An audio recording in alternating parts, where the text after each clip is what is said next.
Hi hello అందరికీ. ఒక్కోసారి ఇంట్లో ఎన్ని కూరలున్నా అస్సలు తినాలనిపించదు కదా. అసలే కార్తీక మాసం కదా. ఆ దొండకాయలు బెండకాయలు తిని తిని విసుగొస్తుందని నోటికి ఇంపుగా ఏదైనా పచ్చడి చేసుకుందాం అనిపించింది.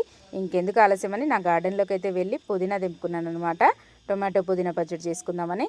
అయితే నేనైతే పల్లీలు వేయట్లేదు. పల్లీలు వేస్తే ఒక రుచి ఉంటుంది, వేయకపోతే ఒక రుచి ఉంటుంది కదా. ఈసారి అయితే వేయకుండానే తినాలనిపించింది.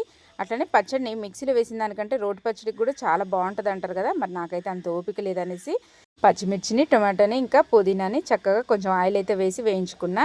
దానికి ఇంకా కొంచెం చింతపండు వేసుకొని వెల్లుల్లి జీలకర్ర వేసి మిక్సీలో బరకగా, అంటే రోట్లో నూరితే ఎలా ఉంటుందో అలా కచ్చపచ్చగా మిక్సీ చేసుకొని రోటి పచ్చడి టచ్ ఇచ్చాను అనమాట. ఆ తర్వాత చక్కగా కొంచెం నూనెలో జీలకర్ర ఆవాలు ఎండుమిర్చి మినపపప్పు తర్వాత కరివేపాకు కొంచెం పసుపు వేసేసి చక్కగా తాలింపు వేసుకొని పచ్చడిలో మిక్స్ చేసేసుకున్న. ఆ తర్వాత వేడి వేడి అన్నంలో వేసుకొని తింటే ఆహా చాలా బాగుంది. మరి మీకు ఏ పచ్చడి అంటే ఇష్టమో కామెంట్ చేయండి. ఈ వీడియో కనుక నచ్చినట్లయితే ఒక లైక్ అయితే చేసేయండి.